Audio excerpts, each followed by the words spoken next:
আর জি কর কাণ্ডে বিরাট পদক্ষেপ সুপ্রিম কোর্টের, তোলপাড় দেশ। আর জি কর কাণ্ড নিয়ে উত্তাল গোটা দেশ।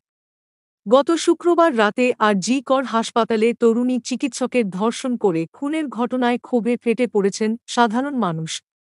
জাতি, ধর্ম নির্বিশেষে সকলের একটাই দাবি, বিচার চাই। নির্যাতিতা মৃতা চিকিৎসকের বাবা-মা হাসপাতাল কর্তৃপক্ষ ও পুলিশের বিরুদ্ধে অভিযোগ এনেছেন। কলকাতা হাইকোর্টে প্রধান বিচারপতির বেঞ্চে চলছে মামলা। ইতিমধ্যেই ঘটনার তদন্তভার গিয়েছে সিবিআই এর হাতে। আর এবার এই আর জি কর কাণ্ড নিয়ে স্বতঃপ্রণোদিত মামলা দায়ের করেছে দেশের সর্বোচ্চ আদালত সুপ্রিম কোর্ট। মঙ্গলবার শীর্ষ আদালতে এ নিয়ে শুনানি রয়েছে। প্রধান বিচারপতি ডিওয়াই চন্দ্রচূড়, বিচারপতি জেবি পর্দিওয়ালা এবং মনোজ মিশ্রের বেঞ্চ মামলার শুনানি হবে বলে জানা যাচ্ছে। সূত্রের খবর, স্বতঃপ্রণোদিতভাবে এই মামলায় হস্তক্ষেপ করছে সুপ্রিম কোর্ট।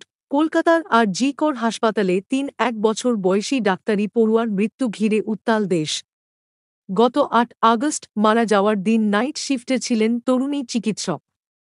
হাসপাতালের সেমিনার হল থেকে তাঁর দেহ যখন উদ্ধার করা হয়েছিল তখন পরনের পোশাক অবিন্যস্ত অবস্থায় ছিল। সেমিনার হলে ছিল না কোনো সিসিটিভি ক্যামেরা। তরুণী চিকিৎসকের ২ চোখ, মুখ দিয়ে রক্তক্ষরণ হয়েছিল। যৌনাঙ্গে ও গলায় ছিল ক্ষত। আঘাতের চিহ্ন ছিল মুখে, পায়ে, নখে, পেটে, হাতে, ঠোঁটে। ময়নাতদন্তের রিপোর্ট অনুযায়ী শ্বাসরোধ করে খুন করা হয়েছিল তরুণী চিকিৎসককে। ইতিমধ্যেই এই ঘটনায় এক সিভিক ভলেন্টিয়ারকে গ্রেপ্তার করেছে পুলিশ।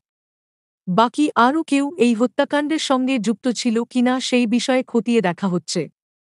আর জি করে ডাক্তারের রহস্যমৃত্যুর ঘটনায় ইতিমধ্যেই এক সিভিক ভলেন্টিয়ারকে গ্রেপ্তার করেছে পুলিশ। ওদিকে দফায় দফায় মেডিকেল কলেজের প্রাক্তন অধ্যক্ষ সন্দীপ ঘোষকে জেরা করছে সিবিআই। শুক্র ও শনিবার ম্যারাথন জেরার পরও এদিনও সিজিওতে জিজ্ঞাসাবাদ করা হচ্ছে সন্দীপকে।